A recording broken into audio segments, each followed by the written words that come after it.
Good morning, सुप्रभात, केम छो, सलाम। उम्मीद है आप सब लोग बेहतर होंगे, अपना ध्यान रख रहे होंगे। आप सभी को रिपब्लिक डे की हार्दिक शुभकामनाएं। हम आज 26 जनवरी को गणतंत्र दिवस मनाते हैं। इसका मतलब है कि this is the day for the public, ठीक है ना। मतलब यह है कि आज हमारे पास जो भी डेमोक्रेसी है, उस डेमोक्रेटिक पावर का हमने सही प्रकार से, सही मायनों में उसका इंप्लीमेंटेशन आज के दिन किया था हमने। मतलब आज का दिन वो है जो कॉन्स्टिट्यूशन के लिए बड़ा इंपॉर्टेंट है कि भारत का संविधान हमें कई सारे अधिकार देता है और कुछ हमको कर्तव्य भी हमारे बतलाता है।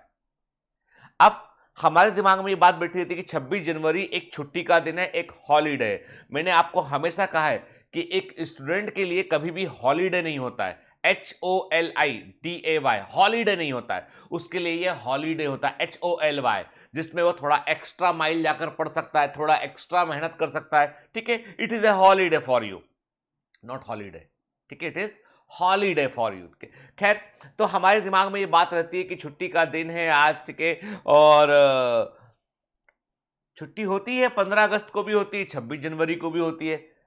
इसमें क्या खास है, बचपन से देखते चले आ रहे हैं। पर सच्ची बात तो यह है कि आपको ये वो दिन है जो हमें रियलाइज कराते हैं कि एज ए सिटीजन हमारे कुछ कर्तव्य है और कुछ चीजें ऐसी है जो हमें हमारे राष्ट्र के लिए, देश के लिए करना चाहिए। कारण यह है कि कोई भी राष्ट्र या देश जो है वो किससे बनता है? कोई भी देश बनता है नागरिकों से, सिटीजन से। और सिटीजन का जो एक्ट होता है वही देश का एक्ट होता है। यानी हमारे नागरिक जैसे होंगे वैसे ही नागरिकों के प्रतिनिधि होंगे।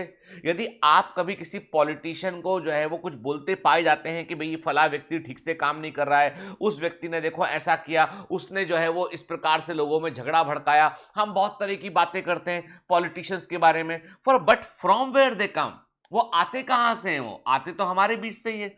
चुनता कौन है? उसको हम चुनते हैं। वोट की पावर किसके पास में है? आपके पास में। किसी को जिताना और हराना किसके पास में है? आपके पास में। मतलब you are the most powerful, you are the king maker. आप हैं अपना राजा, आप खुद चुनते हैं। कोई वंशागत तो है नहीं कि इसके बाद ये आएगा, उसके बाद ये आएगा और चलता रहेगा, डायनेस्टी है कोई के। कोई डायनेस्टी नहीं है यहाँ पे। यहां पर जो है वो है डेमोक्रेसी, नॉट डायनेस्टी। कहने का मतलब ये कि हम अपना राजा खुद चुनते हैं, अपने जनप्रतिनिधि खुद चुनते हैं। तो हमारा जो चरित्र होता है, जो हमारा जो जो हमारे में से अधिकांश लोगों का जो एक्ट होता है, वो एक्ट का ही प्रतिबिंब हमारा जनप्रतिनिधि होता है। और यदि तुम्हारा जनप्रतिनिधि गलत है, तुमको लगता है कि तुम्हारा जो है वो लीडर ठीक नहीं है, तो इसका मतलब जाहिर सी बात है कि तुम्हारे एरिया में रहने वाले अधिकांश लोग जो है वो उस प्रवृत्ति को सपोर्ट करते हैं, तभी वो वैसा है।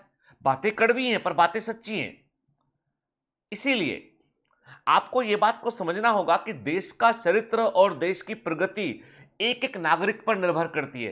एवरी सिटीजन, हर नागरिक इंपॉर्टेंट है। वो सिर्फ एक चलता फिरता वोट नहीं है वो। और जो लोग आपको सिर्फ वोट समझते हैं ना, उनसे बड़ा मूर्ख कोई नहीं है। या तो वो बहुत शातिर है या बहुत मूर्ख है। तो हमको अपने अधिकारों के प्रति जागरूक होना पड़ेगा। हमें देखना होगा, हमें यह जवाबदेही, सरकार की जवाबदेही भी तय करनी होगी कि तुमको जवाब देना पड़ेगा कि ये चीज क्यों नहीं हुई है, ये काम का ये पॉलिसी था, ये योजना था, ये क्यों नहीं हुआ। जवाब मांगेंगे, जवाब मिलेगा, नहीं मांगेंगे, नहीं जवाब मिलेगा। ये आपके ऊपर निर्भर करता है। अब एज ए सिटीजन हमारे भी बहुत सारे कर्तव्य हैं कि हमारे कर्तव्य है कि हम ऐसा सौहार्दपूर्ण माहौल बनाएं हम, जिसमें कि गवर्नमेंट को कम से कम इंटरफेयर करना पड़े। हम इस प्रकार का अपना इकोसिस्टम तैयार करें, इस तरह का हम अपने आसपास का जो है वो वातावरण तैयार करें जहां पर लोग आपस में कोऑपरेट कर कर आगे बढ़ते हो। हमारे यहाँ पर जो है वो ऐसा है कि गवर्नमेंट इंटरफेरेंस इसलिए बहुत सारा होता है नॉर्मल लाइफ में, क्योंकि हम आपस में चीजों को प्रेम से सुलझा नहीं पाते, हम अपने एक्ट को सुधार नहीं पाते, इसलिए ऐसा होता है। आप बोलोगे सुबह सुबह सर इतना सारा भाषण देने लगे। आप तो भाषण नहीं दे रहा, मैं इतना इतना बताने की कोशिश कर रहा हूं। जब कभी आप जापानीज लोगों की तारीफ करते हैं, जब कभी आप जो है वो अमेरिका के करेज की इसकी तारीफ करते हैं, जब आप कभी यूरोपियन लोगों की तारीफ करते हैं, तब केवल मेरा भारत महान बोल देने से काम नहीं बनेगा। आपको भारत तो एक सभ्यता है। इंडिया, कोई कहता है ना कि भारत एक देश है, तो मैं उस बात से इत्तेफाक नहीं रखता हूं। भारत जो है देश तो बहुत बाद में बना। भारत एक संस्कृति है, भारत जो है वो एक सिविलाइजेशन है। इंडिया जो भारत जो है ना, भारतीय सब कॉन्टिनेंट जो है, इंडियन सब कॉन्टिनेंट है, वो एक बड़ा सभ्यता है, सिविलाइजेशन है बड़ी वो। हम तमाम कहानियां पढ़ते हैं, आर्य अनार्य, ना ये ना वो, इसका इन्वेजन हुआ, ये हुआ, वो सब कहानी, सब सब इतिहास सही है वो। लेकिन मेरा कहने का मतलब यह है, द इंडिया, भारत, यदि हम ऐसे देखें कागजों पर अस्तित्व में कब आया वो, 1947 में जो है वो हमारा देश आजाद हुआ हम कहते हैं। उसके पहले ब्रिटिशर्स आए, तब कई सारे अलग अलग रियासतें होती थी। तो भारत जो है वो एक समग्र कल्चर है। तो उस कल्चर में बहुत सारे पॉइंट हैं, बहुत सारे ऐसी चीजें हैं जो बहुत कुछ सीखने की। तभी तो अंग्रेज लोग यहां आते थे। The wonder that was India, L Basham की बुक है, फैंटास्टिक बुक है, जो एंशिएंट इंडिया के ऊपर लिखी गई बुक है। जवाहरलाल नेहरू जी ने लिखा था भारत एक खोज। मतलब ऐसी चीजें हैं जो हमारी आंखें खोल देंगी, हमारा दृष्टिकोण भारत के बारे में बदल देंगी। ऐसी चीजें जो अभी तक आप जानते नहीं होंगे, वो भी आप जब पढ़ेंगे तो आपको समझ में बात आएगी। तो भारत को महान बोल देना से काम नहीं बनेगा, वो तो है महान, उसको आप केवल एक बार और रिपीट कर रहे हो चीज को। लेकिन आप कब अपने आप को जागृत करेंगे, कब अपने आप को महान बनाएंगे। और महान बनाने का मतलब ये नहीं है कि हम कोई बहुत बड़े लीडर बन जाए। उसका मतलब है कि हम जो भी काम करते हैं उसको इस प्रकार से डूब कर करें, इस प्रकार से शिद्दत से करें कि परफेक्शन और क्वालिटी दोनों सामने नजर आए। मतलब आपका परफेक्शन, आपकी क्वालिटी ऑफ वर्क दोनों सामने दिखना चाहिए उसमें, कि आपने कितने अच्छे तरीके से काम किया और किस गुणवत्ता का आपने काम किया हो। ये चाहे सड़क साफ करने से लेकर जो है वो एक सामान्य किराने की दुकान में सामान बेचने तक हो, मतलब हर चीज वैसी होना चाहिए। जब हम कहते हैं कि भाई बहुत सारी बीमारियां जो है वो स्ट्रीट फूड से कई बार फैल जाती हैं, तो why not, if you are a street food vendor, precaution रखिए, ध्यान रखिए आप कि लोग भरोसा कर सकें आप पर। देखो हम क्या करते हैं, हम तात्कालिक लाभों पर बहुत फोकस करते हैं, जो इमीडिएट बेनिफिट्स हैं। हमको लॉन्ग टर्म बेनिफिट देखना चाहिए कि लॉन्ग टर्म में हम ऐसा व्यवहार करेंगे तो उसका रिजल्ट क्या निकलेगा।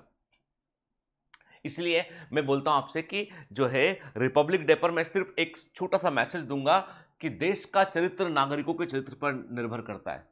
देश का भविष्य भी नागरिकों के आज के एक्ट पर निर्भर करता है कि तुम किस दिशा में जाना चाहते हो, वो तुमको तय करना होगा। देखो पॉलिटिशियंस आते रहेंगे, जाते रहेंगे, पार्टियां बदलती रहेंगी, नई पार्टियां बनती रहेंगी, पुरानी पार्टियां जो है वो हटती रहेंगी, और राजनीतिक फेरबदल होते रहेंगे। लेकिन आप जहां रहते हैं, आपका पड़ोसी सालों से वहां रहता है, वो रहता रहेगा। आपका जो मोहल्ला है, वो मोहल्ले के सामने अगली गली में दूसरा मोहल्ला है, वो भी वही रहेगा। ठीक है, आप जिन चेहरों को रोज सुबह उठकर देखते हैं, वे चेहरे दिखते रहेंगे आपको। तो आपको क्या करना, आपको प्रेम किनसे करना है, आपको अपने आस पड़ोस के लोगों से प्रेम करना है। आपको प्रेम किससे करना है, एक दूसरे से प्रेम करना है। आपको किसका सहयोग करना है, आपको अपने एक चैन रिएक्शन, अपने आसपास के लोगों का सहयोग करना है। क्या साफ रखना है, आपको अपना घर, अपना मोहल्ला साफ रखना है आपको। देश अपने आप इंप्रूव हो जाएगा, देश अपने आप साफ हो जाएगा, देश में अमन और चैन अपने आप हो जाएगा। और है भारत की तो ये महान सभ्यता है कि इंडिया हमेशा जो है वो इन चीजों के लिए जाना जाता रहा है। तो बात इतनी सी है कि मैं लास्ट में यही कह के कंक्लूड करूंगा कि कोई भी राष्ट्रीय अवकाश जो होता है, 26 जनवरी 15 अगस्त, वो सोचने का दिन होता है कि हमने पिछली 26 जनवरी से इस दौरान क्या पाया, हमने क्या सीखा, हमने क्या हम सोशल मीडिया का मिसयूज नहीं कर रहे हैं, क्या हम सोशल मीडिया के ऐसे पोस्ट जो कि लोगों के बीच में तनाव भड़का सकते हैं, क्या उनको हम बगैर सोचे फॉरवर्ड नहीं कर रहे हैं। क्या हमें जो है वो ऐसी हेट टॉक करना चाहिए कभी हमें। तो सोचिए, खुद सोचिए, आपको अंदर से अंतर्मन से एक आवाज आएगी कि ये गलत है, और जो गलत है वो भले ही आज खुशी देता हो, गलत तो बस गलत होता है, और गलत ही हमको होने से रोकना है, गलत ही नहीं होने देना है हमको।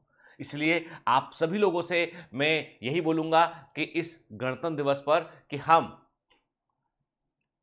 मुट्ठी बने, हम ताकत बने, हम देश को जिस जगह पर, जिस पायदान पर आज हमारी कंट्री है, उसको हम और आगे लेकर जाएं। हम किसी एक व्यक्ति पर या एक व्यक्तियों के समूह पर निर्भर ना रहें। हम अपने आप में भरोसा रखें कि हम हासिल करेंगे, हम जीतेंगे, और हम अपने समाज का उत्थान करेंगे, हम लोगों की मदद करेंगे, और हमारे लिए जो है वो सबसे बड़ा पर्पस होना चाहिए जीवन का, वो है सर्विस टू द नेशन। इससे बड़ा कुछ नहीं होता है। जय हिंद।